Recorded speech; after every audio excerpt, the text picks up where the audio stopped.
2010 में Robert D कॉपलान की एक बुक आई। उनका नाम था मॉनसून। अब इस बुक में ज्योग्राफी नहीं थी, ये बुक थी जियोपॉलिटिक्स पर। उन्होंने प्रेडिक्शन किया कि आने वाले समय में जो zone of contestation it is going to shift from Atlantic to bay of Bengal. Why specifically? देखिए, major part of modern history में हमने इस जोन को जोन ऑफ कंटेस्टेशन देखा है when it comes to maritime route. आप गेस करना चाहेंगे कमेंट्स में ऐसा क्यों? हम ये बात करें कि देखिए, इधर आपका नदर्न अमेरिका है, इस तरफ आप वेस्टर्न यूरोप देख रहे हैं, और ये जो रास्ते हैं, इन रास्तों से मेजर ट्रेड होता था। अब इसको कुछ ऐसे लिंक कीजिए, कुछ रटने वाली बात नहीं है। इंडस्ट्रियलाइजेशन की जो वेव है उसको कौन लीड कर रहा था? वो देश जो दुनिया में जगह जगह कॉलोनीज बना रहे थे, जैसे कि आप देख रहे हैं France, Spain, Portugal, Britain, right. अब इनको अपने फैक्ट्रीज को तभी एक्चुअली चलाकर ये रख सकते थे, इनको चाहिए था रॉ मटेरियल अपनी फैक्ट्री के लिए, इनको चाहिए थी मार्केट, तो जाहिर सी बात है इन रूट्स का इस्तेमाल होना था। इन्होंने कॉलोनीज बनाया इधर लैटिन अमेरिकन कंट्रीज में भी, मींस में बात कर रहा हूं सदर्न अमेरिकन कंट्रीज में भी और नदर्न अमेरिकन कंट्रीज में भी, राइट। और उस समय जो कंटेस्टेशन था वो किसके बीच था? आपको लग रहा है कि यूएसए, नहीं, उस समय में कंटेस्टेशन इन्हीं के बीच था, इन्हीं रूट्स को लेकर, राइट। लेकिन जल्द ही हमने कंटेस्टेशन का एक शिफ्ट देखा, और वो शिफ्ट जो है इंडियन ओशन, हालांकि इंडियन ओशन का रिकॉग्निशन जो है काफी देर में आया। देर में इसलिए क्यों? क्योंकि मॉडर्नाइजेशन, इंडस्ट्रियलाइजेशन। अब अगर चाइना की बात करें तो हमने देखा डेन जियाओपिंग, यानी कि माओ जेडोंग के बाद जैसी डेन जियाओपिंग ने अपनी लीड ली, 1980s की बात करें, उसके बाद से चाइना बन गया मैन्युफैक्चरिंग हब। अब इन देशों को जरूरत थी चाइना की, for example US and other countries. और पिछले कुछ समय में हमने इंडिया को भी राइज होते हुए देखा है as major power in this area, और इस वजह से ये जो रीजन है, अब ये मेजर ट्रेड रूट बन गया है। दुनिया का मेजर जो ट्रेड है वो इसी एरिया से होता है। अब इस रूट के लिए डिपेंडेंट अब कौन होगा? केवल ये देश नहीं जो इसके आसपास हैं, एक्चुअली डिपेंडेंस उनकी भी है, मींस इधर वेस्टर्न ब्लॉक की भी है और इधर ईस्टर्न ब्लॉक की भी है। इवन जापान अपने ट्रेड के लिए मानता है कि इस वाले रूट का सिक्योर होना बहुत जरूरी है। देखिए, जापान यहां, और उसके लिए उसके अपनी इकोनॉमिक सस्टेनेंस के लिए ट्रेड रूट सिक्योर होना जरूरी है। तो यानी कि कंटेस्टेशन यहां पर। ऐसा क्यों भाई? जाहिर सी बात है, अगर जापान को कुछ सामान यहां से मंगाना है तो आपको क्या लगता है वो यहां से पूरा घूम के नीचे से जाएंगे इधर ऑस्ट्रेलिया से? नहीं। For that they need the route जहां पर टाइम बचे, जहां पर पैसा बचे। तो ऐसे में ये वो रूट है। अब आप कहेंगे सर सिक्योर किससे? अरे सिक्योर चाइना से। फॉर एग्जांपल, चाइना अपने आप को यहां पर हेजेमॉन की तरह स्टैब्लिश करना चाहता है। तो ये कुछ बैकग्राउंड की बात थी, लेकिन क्योंकि आज हमें स्पेसिफिकली चर्चा करनी है बे ऑफ बंगाल पर, थोड़ा इसको जान लेते हैं। ये है बे ऑफ बंगाल, ठीक है। ये जो आपको लाइट ब्लू कलर दिख रहा है ना, this is Bay of Bengal, right. दुनिया की करीब 1/4 जनसंख्या इन देशों में है, जो देश एक्चुअली इसकी पेरिफेरी पर है। 1/4। आपको नहीं लगता ये अपने आप में एक बड़ी पावर है कि नहीं? अब यहां पर कुछ पॉइंट्स, जैसे कि ये रीजन अभी अनटेप्ड माना जाता है इन टर्म्स ऑफ रिसोर्सेज। जैसे कहा जाता है, अगर मैं इस लोकेशन की बात करूं, यहां पर आप देख रहे हैं बांग्लादेश, यहां म्यांमार, इस लोकेशन पर कहा जाता है कि दुनिया के अभी टोटल अनटेप्ड, अगर केवल हम ऑयल की बात करें, ऑयल एंड नेचुरल गैस की, तो उसका करीब 1% के आसपास तो यहां पर है। जो लोग 1% को बहुत कम मान रहे हैं, मैं आपको बता दूं, that is not less actually, क्योंकि अनटेप्ड की बात कर रहे हैं तो हमारा कंपैरिजन आर्कटिक से भी है भाई, है कि नहीं?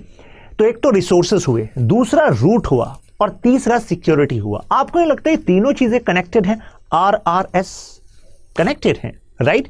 रिसोर्सेज है तो कंटेस्टेशन होगा। कंटेस्टेशन का मतलब है मैरीटाइम जोन के लिए कंटेस्टेशन होगा, और उसका मतलब है कि उसके लिए फिर मिलिटराइज किया जाएगा, यानी कि आप ज्यादा से ज्यादा मैरीटाइम जोन को अपने पास चाहेंगे, और उसके लिए आपको मिलिटराइज करना पड़ेगा अल्टीमेटली, है कि नहीं? रूट्स इस वजह से जिससे कि आप अपने ट्रेड को सिक्योर कर सकें। सिक्योरिटी ओवरऑल, यानी कि यहां पर हम काउंटरफीट करेंसी हुई, या फिर आपका जो पायरेट्स हुए, उन सब की बात भी कर रहे हैं, along with the challenge which is posed by China, right. क्योंकि इस रीजन में जब हम देखते हैं, यहाँ पर सवांग पोर्ट है इंडोनेशिया में, सुमात्रा की टिप पर मैं बात करूँ, यहाँ तक ये बे ऑफ बंगाल वाला एरिया है। यहाँ पर भी चाइना के हमने सबमरीन और को सरफेस पर होते हुए देखा है। कहा गया कि China is actually expanding in this region. तो ये तो बैकग्राउंड की बात हुई। अब 2030 तक कहा जा रहा है कि इंडिया और चाइना दोनों की जो निर्भरता है इस क्षेत्र पर ऊर्जा के लिए, मींस एनर्जी के लिए वो फर्दर बढ़ने वाली है। तो आप सोचिए कि अगर हमारी एनर्जी नीड्स इस रूट से और ज्यादा बढ़ने वाली हैं, तो जाहिर सी बात है चाइना भी यहां पर अपने आप को स्ट्रॉन्ग करने की सोचेगा और हम भी सोचेंगे। आप कहेंगे सर करनी क्या जरूरत, जिसको ऑयल लेना है, जिसको रिसोर्सेज जाने चले जाने देंगे, उसमें क्या दिक्कत है? नहीं, क्योंकि India China are having conflict relation when it comes to boundary disputes. अगर बॉर्डर डिस्प्यूट्स वहां हैं और कभी जंग होती है, तो जंग केवल हथियारों से थोड़ी ना जीती जाती है। जंग तो आप अगर दूसरे के ट्रेड रूट को कट ऑफ कर दो, सप्लाई इशू हो जाए, वहां फैक्ट्रीज में इशू हो जाए, तो उससे भी जीती जाती है भाई, है कि नहीं? तो इस लिहाज से भी ये बहुत महत्वपूर्ण है। बे ऑफ बंगाल रीजन के एक साइड यहां पर पड़ता है साउथ एशियन रीजन का जो सार्क रीजनल ब्लॉक है, और इस तरफ है आसियान, राइट? और फिर फर्दर कनेक्शन मिलता है आपका मिडिल ईस्ट से, राइट? ये तो बैकग्राउंड की बात है। अब थोड़ा हिस्ट्री की बात कर लें। देखिए, मैंने कहा कि सबसे पहले तो अटलांटिक पर मेजर फोकस रहा। उसके बाद जब इन कंट्रीज को लगा, वेस्टर्न यूरोपियन कंट्रीज को लगा कि भाई हमें यहां पर मार्केट भी मिलेगी, रॉ मटेरियल मिलेगा, फिर इनका फोकस इस साइड आया। Initially Portuguese and Dutch, PD. Now I told you कि ब्रिटिशर्स जो हैं उनको मेजर होल्ड मिल गया, राइट? वो मेजर पावर बन गए। अब स्ट्रेटेजिक कंपटीशन पर कापलान ने क्या कहा, मैंने आपको बताया कि वो कह रहे हैं कि फ्यूचर में कॉन्फ्लिक्ट यहां होगा। वो क्यों कह रहे थे? वो इसलिए कह रहे थे क्योंकि इनकी प्रेडिक्शन थी कि ट्रेड रूट ये वाला सबसे ज्यादा डेवलप होगा, यानी कि अब इसके आसपास के जो देश हैं वो इंडस्ट्रियलाइज होंगे, तो वो चाहेंगे अपने प्रोडक्ट्स को बेचना भी और अपनी जरूरतों के लिए भी प्रोडक्ट्स को लेना भी। और जहां पर भी मेजर पावर्स डेवलप होती हैं, ट्रेड रूट्स बिजी होते हैं, तो वहां पर फर्दर कॉन्फ्लिक्ट बनता है। तो जियोपॉलिटिकल कंपटीशन यहां पर हम देख रहे हैं तीन मेजर पावर में, आईसीयू, आईसी इंडिया, सी से चाइना और यू से यूएसए। आप कहेंगे सर मतलब बे ऑफ बंगाल की बात कर रहे हैं सर, म्यांमार, बांग्लादेश, इनको तो आप पूछ ही नहीं रहे सर। नहीं पूछेंगे सबको, लेकिन बात यह है कि मेजर कंटेस्टेशन यहां पर है, राइट? आप कहेंगे यू सर यूएसए कैसे? यूएसए तो यहां इसके पेरिफेरी पर भी नहीं है, तो कौन सा चाइना है पेरिफेरी पर? चाइना भी पेरिफेरी पर नहीं है, लेकिन फिर भी हम कह रहे हैं कि चाइना जो है वो यहां पर मेजर कंटेस्टिंग पावर है। तो इससे आपको पता लगा कि एक्चुअली मेजर कंटेस्टेशन आपका किस रीजन में होता है, वो केवल आपकी लोकेशन से नहीं, आपके इंटरेस्ट से भी होता है, राइट? तो अब एक एक करके जानते हैं। जैसे इंडिया के बारे में जाने, तो इंडिया के बारे में कहा जाता है कि इंडिया अभी तक इसको अपना बैकवाटर समझता आया था, लेकिन पिछले कुछ समय में इंडिया ने अब इस रीजन की इंपॉर्टेंस को समझा है और अब फर्दर एक्सपेंड किया है। किस तरीके से अभी हम बात करेंगे। चाइना की बात करें तो चाइना ने पिछले 10 सालों में बेमिसाल किया है when it comes to economic transformation. अगर डेटा देखें हम, $289 बिलियन से $2.560 ट्रिलियन, इतनी बड़ी इकोनॉमी बन गया। और चाइना ने क्या करा, अपनी इकोनॉमी को अपनी मिलिट्री पावर में तब्दील किया, और वो जरूरी होता है। देखिए, इतिहास इस बात का गवाह है, अगर आपको अपनी इकोनॉमी को मजबूत करना है तो सबसे पहले वैसी इकोनॉमी बनाने के लिए आपके पास सिक्योरिटी भी होनी चाहिए। जी हाँ, पैसा और सुरक्षा दोनों कनेक्टेड हैं। आप कहेंगे सर व्यापार ही तो करना है, देश को व्यापार करते रहेंगे, सुरक्षा की क्या जरूरत है? नहीं, आप जरा देखिए ब्रिटेन की हिस्ट्री, आप देखिए यूएसए की history. USA post world war में अगर हम देखें, आपको नहीं लगता उसका मेजर स्ट्रेस नेवी पर रहा है? अगर कंपैरिजन करें यूएस की एयरफोर्स, ग्राउंड आर्मी में और नेवी में, तो सबसे ज्यादा इन्वेस्टमेंट यूएस ने किस पर किया? नेवी पर। ऐसा क्यों? क्योंकि क्योंकि मैरिटाइम से होता है ट्रेड, पैसा, राइट? और पैसे के लिए आपको सिक्योर करने पड़ेंगे ट्रेड रूट्स, राइट? और इसी वजह से China has also expanded a lot on navy. एक डेटा बताऊं तो उसके हिसाब से सन 2000 के बाद से अभी तक चाइना ने अपनी नेवल अपग्रेडेशन, नेवल डिप्लॉयमेंट में 500% की वृद्धि करी है, 500%। तो क्या ऐसे ही कर रहा है? नहीं नहीं नहीं, there is a vision behind it, right? उनका पॉलिसी है लुक साउथ पॉलिसी। देखेंगे भाई साउथ में, क्योंकि वहां पर क्या ट्रेड रूट्स हैं, राइट? अब शी जिनपिंग जी ने यहां पर एक स्टेटमेंट दी थी कि भाई वो इस रीजन को सीपैक और बीसीआईएम की नजर से देख रहे हैं कि इस तरीके से वो अपने इंटरेस्ट को सिक्योर करेंगे। आप कहेंगे सर सीपैक कैसे? बताता हूं। देखिए, सबसे पहले बीसीआईएम का मेन फोकस है बे ऑफ बंगाल पर, और सीपैक का फोकस पता है कहां है? अरेबियन सी पर। क्योंकि चाइना पाकिस्तान इकोनॉमिक कॉरिडोर के थ्रू वो इंडिया वाला एरिया जो पाक ऑक्युपाइड कश्मीर है, वहां से रूट लेकर जा रहे हैं ग्वादार पर। बीसीआईएम में देखिए जरा रूट, यहां पर कनेक्ट करके कोलकाता तक का प्लान है, कुनमिंग टू कोलकाता। इंडिया ने कहा यह क्या मजाक है? आपने अपनी ऑफिशियल वेबसाइट पर कहा BRI का एक कंपोनेंट है BCIM, और BCIM में कोलकाता तक हम तो BRI को रिकॉग्नाइज ही नहीं करते, क्योंकि हम तो, आप हमारे एरिया से लेकर जा रहे हैं उधर CPEC और आपने हमसे पूछा नहीं, तो this is against sovereignty of India. So India ने कहा ये नहीं चलेगा। तो फाइनली ऑफिशियल वेबसाइट पर जब चेक किया चाइना की, तो चाइना ने BCIM को BRI का पार्ट ऑफिशियली अब रिकॉग्नाइज नहीं किया हुआ, लेकिन ये उन्होंने स्पीच में कहा था BCIM। अभी CPEC है, आप कहेंगे मतलब अब छोड़ दिया, मतलब अब इनका फोकस यहां पर नहीं है। नहीं नहीं, ऐसे कैसे छोड़ दिया? यहां पर वो इधर म्यांमार, बांग्लादेश के थ्रू, और फिर वो यहां पर कनेक्ट करना चाह रहे हैं in this Bay of Bengal. तो यानी कि चाइना को जो हम कह रहे थे भाई लोकेशन यहां नहीं, अरे लोकेशन यहां नहीं, लेकिन कनेक्टिविटी के थ्रू तो यहां पर आ रहा है ना। ट्रेड वो इस तरीके से यहां पर एक्सपेंड अपना करेंगे, और ट्रेड को सिक्योर करने के लिए फिर वो यहां पर अपना मिलिटराइजेशन भी करेंगे। तो आपको नहीं लगता हमारी प्रेजेंस भी वहां पर फिर जरूरी है? बिल्कुल जरूरी है। अब देखिए यहां पर यूएस ने कहा भाई ऐसे कैसे, जैसे ओबामा के टाइम पर उन्होंने कहा एशिया पाइवट पॉलिसी को हम कहेंगे अब रीबैलेंसिंग स्ट्रेटजी। मतलब क्या हुआ? तो रीबैलेंसिंग को उन्होंने कहा कि इस एरिया में जो और पावर्स है ना, उनके साथ हम अपने संबंधों को मजबूत करेंगे। रिसेंट पास्ट में एंटोनी ब्लिंकन का एक बयान जो है उससे पता लग रहा था कि अल्टीमेटली रीबैलेंसिंग जो स्ट्रेटजी है यूएस की, वो चाइना को काउंटर करने के लिए है। चाइना जो अपना मिलिटराइजेशन कर रहा है, आप लोग शायद सोच रहे होंगे कि सर चाइना को भी बढ़ने दीजिए, क्या दिक्कत है सर, यूएस को भी बढ़ने दीजिए, और यूएस इतना ज्यादा परेशान क्यों है? देखिए रीजन ये है, क्योंकि एक बार आपने किसी एरिया में अपने आप को स्टेबल कर दिया, फॉर एग्जांपल चाइना ने इधर उधर छोटे छोटे लिटरल स्टेट से या फिर बांग्लादेश, म्यांमार के साथ जिस तरीके से वो नजदीकी दिखा रहा है, वहां पर अपने मिलिट्री बेसिस बना दिए। तो ऐसे में इंडिया के इंटरेस्ट को कॉम्प्रोमाइज कर सकता है China in peace time as well. Peace time कैसे? जिन लोकेशंस का इस्तेमाल इंडिया भी कर सकता था अपने ट्रेड को प्रमोट करने के लिए, आपको नहीं लगता एक तरीके से चाइना हमें सब्स्टिट्यूट कर चुका होगा? मतलब हमें तो रिप्लेस कर देगा। रिप्लेस के हम तो प्रेजेंस की कोशिश कर रहे हैं, जैसे कि कालाधार मल्टी मॉडल प्रोजेक्ट, लेकिन चाइना हमें साइडलाइन कर देगा, राइट? और आपकी, हमारे देश की मतलब इकोनॉमिक ग्रोथ वो कनेक्ट किससे है? इन अपॉर्चुनिटीज से है, राइट? तो जो लोग अपॉर्चुनिटीज को सीज कर लेते हैं सही समय पर, वही तो तरक्की करते हैं। तो एक तरीके से अगर हमने अपॉर्चुनिटी सीज नहीं करी तो चाइना कर लेगा। तो हमारे देश के लोग जितनी इकोनॉमिक ग्रोथ देख सकते थे by connecting with these areas, हम नहीं देख पाएंगे। तो इस वजह से military and economy is connected यहां पर, right? US in Bay of Bengal, आप कहेंगे सर यूएस को क्या लेना है? यूएस को है, क्यों? क्योंकि यूएस एक थियरी में बिलीव करता है, हेजेमोनिक स्टेबिलिटी थियरी। वो कहता है कि भाई देखो, दुनिया में कोई अंतरराष्ट्रीय स्तर पर कोई अथॉरिटी तो है नहीं जिसकी सब सुनेंगे।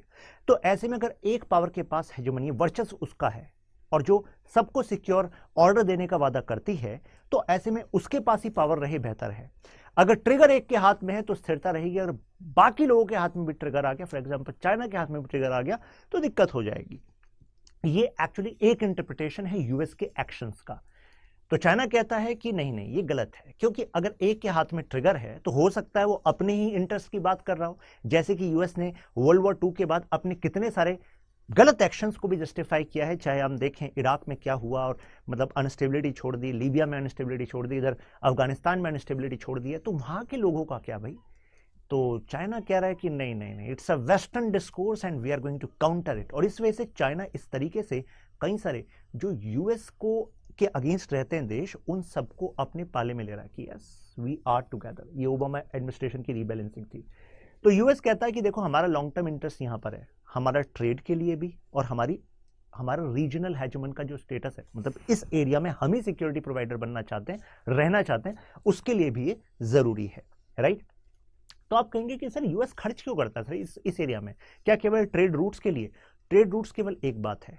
दूसरी बात यह है कि जब आप किसी देश को सिक्योरिटी देते हैं ना, तो सिक्योरिटी के साथ साथ आपका डिप्लोमेटिक टाइज इंप्रूव होता है।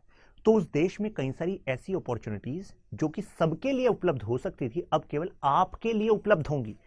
तो ऐसे में सिक्योरिटी और this diplomacy and then finally economic benefits, all of them are connected, and that's why they are ready to invest so much here.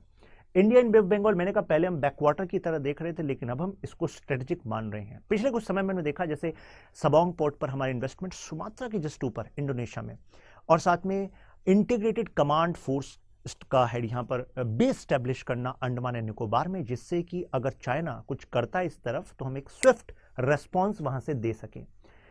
साथ में देखिए, इंडिया यहाँ पर बांग्लादेश और म्यांमार को साथ लेकर चलना चाहता है। मैंने कहा था ना, नहीं ऐसा नहीं है, आईसीयू तो है, वो तो मेजर कंटेस्टेशन है, लेकिन बांग्लादेश म्यांमार को साथ लेना जरूरी है। क्यों?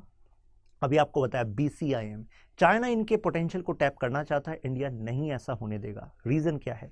बांग्लादेश के साथ हमारा लैंड बॉर्डर, म्यांमार के साथ हमारा लैंड बॉर्डर, राइट। बांग्लादेश हमें चाहिए to connect to the north east, और नॉर्थ ईस्ट के साथ कनेक्टिविटी करके फर्दर हम आसियान जब शब्द यूज करते हैं ना, और लुक ईस्ट की जगह फिर हमने एक्ट ईस्ट किया, तो एक्ट ईस्ट का एक महत्वपूर्ण जो एंगल है वो है डेवलपमेंट ऑफ नॉर्थ ईस्ट। आप कहेंगे एक्ट ईस्ट, तो सर डिप्लोमेसी की बात है, आसियान देशों के संबंधों को मजबूत करने की बात है, इसमें नॉर्थ ईस्ट का डेवलपमेंट कैसा है? अरे बिल्कुल आया, कारण क्योंकि एक्ट ईस्ट का एक बहुत ही महत्वपूर्ण पॉइंट है, वो है कनेक्टिविटी डिप्लोमेसी, यानी कि हम नॉर्थ ईस्ट के साथ कनेक्टिविटी बढ़ाएंगे इस एरिया की, जैसे Thailand, Myanmar, right, Laos, Cambodia, तो इससे यहां से यहां व्यापार आसानी से हो पाएगा।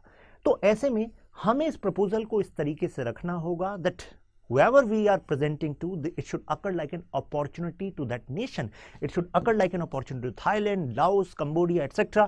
तभी जो है हम अपने नॉर्थ ईस्ट को भी डेवलप कर पाएंगे। मुझे पता है नॉर्थ ईस्ट डेवलप होगा तो जो इंसर्जेंसी और जो टेररिज्म है वो कुछ हद तक बैलेंस होगा कि नहीं होगा? होगा। अब इसके लिए म्यांमार की भी हमें जरूरत है, कारण म्यांमार के साथ पोरस बॉर्डर्स का होना और कितने सारे टेररिस्ट का म्यांमार के डीप फॉरेस्ट में छुप जाना। तो ऐसे में पिछले कुछ समय में इंडिया और म्यांमार की आर्मीज ने ज्वाइंट ऑपरेशन किया है, जंगल में घुस के उनका सफाया किया है। तो ऐसे में हम इन दोनों को जाने दे सकते हैं क्या? नहीं। तो जो भी हमारी बे ऑफ बंगाल की स्ट्रेटजी होगी उसमें बांग्लादेश एंड म्यांमार को we have to treat like equal partners, right. Why India should militarize? अब हम जरा कुछ कंसाइज कर लेते हैं, क्वेश्चन आएगा तो क्रिस्प आपके पास पॉइंट होने चाहिए। सबसे पहले तो भाई इकोनॉमिक इंपोर्टेंस बताया आपको, राइट। जैसे चाइना का कहा जा रहा है करीब 75% डिपेंडेंस होगी और इंडिया की 95% डिपेंडेंस होगी when it comes to trade routes through this region by 2030। Expectations from India, जैसे कि आसपास के देश हैं चाहते हैं कि भाई सिक्योरिटी के लिए दे नीड सपोर्ट, तो इंडिया क्या करता है? इंडिया इक्विपमेंट्स की भी सप्लाई कर रहा है, इंडिया बायलैटरल मिलिट्री एक्सरसाइजेस भी करता है, right. So we have to project strength, because whenever you project strength then only you get respect, then only you get relation. भाई इंटरनेशनल पॉलिटिक्स की वास्तविकता है, संबंध उसके साथ रखते हैं जिसके पास शक्ति होती है, जो आपको समृद्धि का रास्ता दिखा सकता है। तो जाहिर सी बात है इंपॉर्टेंस है। पिछले कुछ समय में हमने देखा कि भारत सरकार ने मिलिट्री के मॉडर्नाइजेशन पर, इंडियनाइजेशन पर खर्चा किया। ऐसा क्यों? उसका इस्तेमाल हमें इस बे ऑफ बंगाल रीजन में भी करना है, राइट। साइनो इंडिया राइवलरी, हम सब इससे वाकिफ है, चाइना और इंडिया के बीच में रिलेशंस खराब होना। तो इस रीजन को की अभी जो क्रिटिकलिटी है हमें पता है, तो ऐसे में चाइना इसका मिसयूज ना करे, इस वजह से भी इस रीजन को मिलिटराइज करना जरूरी है। String of pearls theory China की है, कहता है कि हमें घेर रहा है अलग अलग जगह पोर्ट बनाकर, तो इसके काउंटर में हमें भी बेसिस बनाने ही होंगे। क्या हमने इस विषय में कुछ किया? जी हमने किया है। जैसे कि वियतनाम और चाइना के बीच में साउथ चाइना सी में डिस्प्यूट है, तो जिस रीजन को चाइना कहता है मेरा है, वियतनाम कहता है मेरा है, हमने वियतनाम से कहा कि चलो इस रीजन में आपका है ना, वियतनाम कहता बिल्कुल हमारा है। हमने कहा चलो इसमें ना हमारी कंपनी OVL ONGC विदेश लिमिटेड, उसको यहाँ पर एक्सप्लोरेशन के राइट्स दे दो, कॉन्ट्रैक्ट दे दो। वियतनाम ने कहा बिल्कुल सर, पैसा दे दीजिए। हमने कहा पैसा देंगे आपको, हमें जब फायदा होगा, ठीक है, हमने दे दिया पैसा। फिर यहां पर प्रॉब्लम करने लग गया चाइना। चाइना कहता है ये क्या बात हुई, ये तो हमारी सॉवरेनिटी पर हमला है। आपने वियतनाम से कॉन्ट्रैक्ट लिया इस एरिया में एक्सप्लोरेशन का अपनी कंपनी का, इसका मतलब है आपने मान लिया है कि ये रीजन किसका है? वियतनाम का है।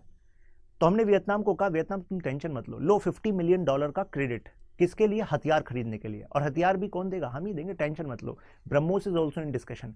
तो अब चाइना कह रहा है ये क्या बात हुई? तो हमने कहा कुछ याद आ रहा है चाइना, पाक ऑक्यूपाइड कश्मीर, CPEC, हम कह रहे थे हमारा रीजन है, सॉवरेनिटी हमारी, तुमने हैम्पर करी, उससे लेकर गए। तो एक्चुअली अगर वो कर रहे हैं तो हम भी काउंटर स्ट्रेटजी कर रहे हैं, यही रियलिटी है, वास्तविकता है, इसमें करना होता है, राइट। तो चाइना एक्चुअली अपने आप को जब एक्सपेंड करता है इस रीजन में बाय बिल्डिंग इंफ्रास्ट्रक्चर, तो इंडिया इंफ्रास्ट्रक्चर पर इन्वेस्ट नहीं करता इतना। कई लोग समझते हैं कि सर हम चाइना को कैसे कंपीट करेंगे, चाइना जगह जगह इंफ्रास्ट्रक्चर में इतना बड़ा पैसा, इतना बड़ा सपोर्ट देता है। देखिए दुश्मन को हराने के लिए कई बार आपको केवल वो जिस चीज में अच्छा है केवल वही नहीं करनी होती, आपको केवल एक दो मूव जिसमें आप बहुत अच्छे हैं उस पर प्रैक्टिस करनी होती। तो इंडिया किस में अच्छा है? इंडिया अपनी वैल्यू सिस्टम, जिसमें कि इंडिया कहता है कि वी हैव टू कोहेबिट, हम तो वसुधैव कुटुंबकम मानते हैं, पूरा विश्व ही एक परिवार है। तो ऐसे में हम military exercises, joint military exercise करते हैं, प्लस हम कहते हैं you need not to actually get into danger by partnership with us, यानी कि हम वो डेट ट्रैप डिप्लोमेसी नहीं करते जैसे चाइना करता है। तो you will have security when you are with us, you will not compromise your sovereignty. अब आपको देखना है इंफ्रास्ट्रक्चर लेकर सोवरेनिटी कॉम्प्रोमाइज करनी है या इंडिया के साथ कोलैबोरेशन करनी है। Collaboration, that is our strategy. Competition not conflict. अब फ्यूचर क्या होना चाहिए इस एरिया का, अगर आप कंक्लूजन वाली साइड पर आएंगे तो क्या लिखेंगे? आपको लिखना होगा कि देखो अल्टीमेटली हम ये जानते हैं कि कॉन्फ्लिक्ट से किसी एक का फायदा नहीं होता। कॉन्फ्लिक्ट से कुछ टर्म के लिए, for example short term, medium term के लिए बड़ा नुकसान भी होता है। और अगर इंडिया और चाइना कॉन्फ्लिक्ट में आते हैं तो वर्ल्ड इकोनॉमी को नुकसान होगा, राइट? तो ऐसे में we need to find a way that we are in competition but not in conflict. ठीक है, ये एक पर्सपेक्टिव यहां पर दिया जाता है। कुछ लोग कहते हैं ऐसा हो ही नहीं सकता, तो इस पर एक व्यू है सोशल कंस्ट्रक्टिविस्ट व्यू। वो कहते हैं कि ऐसा हो सकता है with appropriate communication and appropriate pressures also. China पर एप्रोप्रिएट प्रेशर भी, मतलब दोनों चीजें हमें इस्तेमाल करनी पड़ेगी। ये बात पक्की है कि यूएस अगर चाहे उसके हिसाब से चीजें होती रहें वो नहीं हो सकता, चाइना चाहे उसके हिसाब से चीजें होती रहे वो नहीं हो सकता। इंडिया अगर चाहे तो हमारी तो इंडिया की स्ट्रेटजी क्लियर है, we have to collaborate with the partners in the region, right? एक चीज आपको समझनी होगी, इंडिया का vision of getting into this regional power status is different from the vision of US and China. US and China are having this strategy of old ways की आपकी military ज्यादा, दूसरा आप पर डिपेंडेंट ज्यादा, तो इसका मतलब पावर। हमें केवल यही परिभाषा के पीछे पड़ने की जरूरत नहीं है। We can create alternative discourse, alternative ways of getting power. मतलब क्या हुआ? मतलब यह हुआ कि इंडिया साउथ साउथ कोऑपरेशन में लीडरशिप रोल निभा सकता है। कोशिश पिछले कुछ समय में चल रही है। मतलब क्या है? मतलब यह है कि why just Bay of Bengal, why not Latin America, Africa, South East Asia? क्यों? द रीजन इज सब में कॉमन क्या है? Poverty, challenges, right? तो अगर पॉवर्टी, चैलेंजेस सब में कॉमन है तो definitely we are going to collaborate and we are going to actually counter the narrative of northern nations, यानी कि वो देश जो पश्चिमी देश हैं जो अपने हिसाब से दुनिया के सही और गलत को तय करते हैं। ऐसा एक एग्जाम्पल है क्लाइमेट चेंज के इशू पर इंडिया जिस नैरेटिव का इस्तेमाल कर रहा है। तो आई थिंक आपको अभी ये बात क्लियर हो गई होगी। ये क्वेश्चन है आपका, strategic significance of Bay of Bengal is deepening with time, discuss the dimensions involved. तो आई थिंक अभी आप कर लेंगे इसको।